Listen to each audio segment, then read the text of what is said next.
Dels 3 fills que va tindre Europa, un va arribar a ser rei de Creta. El seu nom era Minos i era un home ambiciós.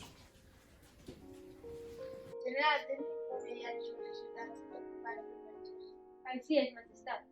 Així porta informació sobre les ciutats ocupades pel seu exèrcit, Atenes i Mègara. Perfecte, sóc un dels reis més temuts de la mar Mediterrània. Així és, majestat. Les vostres tropes estan preparades per aconseguir qualsevol ciutat que us ordeneu. Has de saber que jo sóc un home ambiciós i que el meu desig de poder no té límits. Aviat conquerirem totes les ciutats de Grècia. Una cosa, que no tiene un varó per alinear-lo, fill del meu hereu. Minos havia tingut 2 filles a la seva dona Pasífae. El dia que Minos va saber que Pasífae estava embarassada per tercera vegada, no se lliure va eliminar-la. Estimada Pasífae, amb aquesta notícia m'has fet l'home més feliç de la terra. Estimat espòs, jo també sóc molt feliç. Aquesta vegada tinc el pressentiment que serà un baró.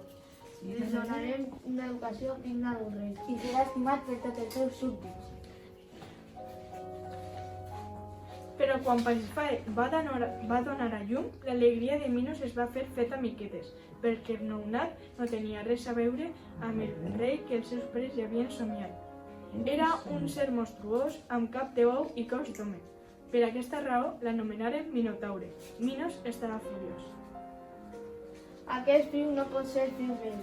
Calma, jo t'explicaré, però calma. Amb qui m'has enganyat? Amb ningú. Qui et creus que ets per a parlar-me així? Va, encalme i m'expliques. Escolta atentament el que et dic i crec-te, per molt estrany que siga. Un dia anava passejant per la platja i va treure un bou blanc. Bou blanc, dius? No cal que em contes més. Ja sé el que ha passat. Ma mare també va ser víctima de l'engany de Zeus. Un dia va arribar a Creta damunt del llom d'un bou blanc i es va tindre als meus germans i a mi. El Minotaure és fill d'un déu, no el podem matar perquè si no despertaríem la ira dels déus. És clar que no l'anaven a matar. Siga com siga, és el meu fill també. Aquest monstre és una vergonya per a la nostra família. El tancarem per a que ningú ho puga veure. No t'atreviràs, no amagaràs al meu fill. T'ho demane per l'amor de mare que li tinc. Però les súpliques de Pasífae no servixen de res. Minos va fer cridar un arquitecte anomenat Deda, del qual havia escoltat parlar molt. Tu ets el famós arquitecte amb el nom d'Eda? Així és, majestat. El meu nom és Edan i sóc arquitecte. En què puc servir-vos? Has de construir un laberint. Un laberint? Sí, un laberint. Creus que seràs capaç? M'han assegurat que és el millor arquitecte de tota Grècia i a més és constructor.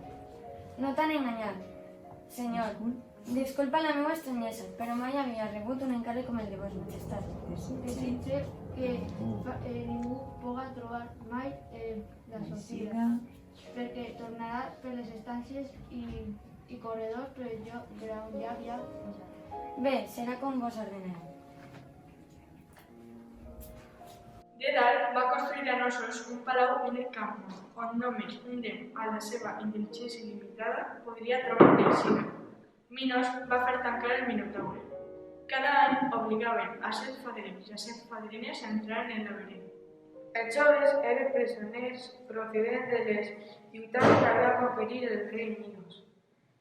Ingerien d'aliment al monstre, ja feia 9 anys que Minotaure vivia al laberint quan va arribar a Creta un grup de joves procedents presoners d'Atenes. Camina, presoners! Demà serà el primer plat del Minotaure. Per què rius? És que coses el que et dic? Gent ni miqueta, general, però confia en mi mateix. Ara que derrotaré el Minotaure i tornaré a Atenes. Ara que et dic soc jo, ha ha ha ha. Qui riu el darrer, riu més bé. Per ser presoner és un poc descarat, no et sembla? General, aquí és el jove que porteu al laberint? Així és, aquest descarat serà el primer plat de vostra serva, princesa. Ariadna era la hija del rei Minos. Tan bon punt va veure Teseu, Ariadna va notar que el seu cor s'acelerava i va tindre la sensació que necessitava per això per ser feliç en la vida. Així que es va proposar salvar-lo de ser devorat per el seu germà. Enmig de la nit va fugir del palau i va anar a casa de l'arquitecte. Arquitecte Nedal, necessites la vostra ajuda. Ariadna, com és que heu vingut a ma casa? M'he escapat del palau per a vindre a veure vos. En què us podria servir un home arquitecte com jo? Estic enamorada del resident que demà s'hauria d'aliment el meu germà Minotauro. Heu d'ajudar-me. He d'ajudar-me a salvar la vida, o si no moriré de tristesa. Em demaneu que traïsca el nostre pare? Si us ajude, em matarà. Per favor, entregue la vostra ajuda o si no moriré de tristesa si no salveu la meva estimada. Les llàgrimes d'Ariadna van commoure a Dedal i va acceptar ajudar-la.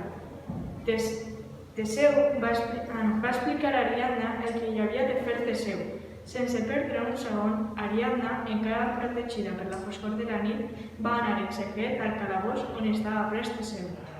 Teseu, pren aquest fill d'aquesta espasa que m'ha donat l'arquitecte Dedal. I què faig jo, este fill de cera i este espasa amb la fulla d'or? Tens que enrotllar el fill de cera a les portes de la galeria i aniràs desenrotllant el trolet poc a poc. I quan vulguis tornar a la eixida, aniràs enrotllant novament el fill i l'espasa et servirà per a protegir-te del perill. No patiu, princesa, així salvi, estalvi i després ho faré a la meva esposa. Amor meu, estaré esperant a les portes del laberint. A l'alba, els soldats de Minos van anar a buscar a Teseu i el va acompanyar a les portes de l'abril. Teseu va seguir les instruccions d'Ariadna. Tot va resultar com havien planejat els joves enamorats. Teseu es va enfrontar al Minotaure i el va matar a la plaça de l'Or. Al capvespre, quan Teseu va eixir del laberint, Ariadna l'estava esperant amb llàgrimes als ulls. Tots dos es van besar per primera vegada i es van anar rumb a Atenes.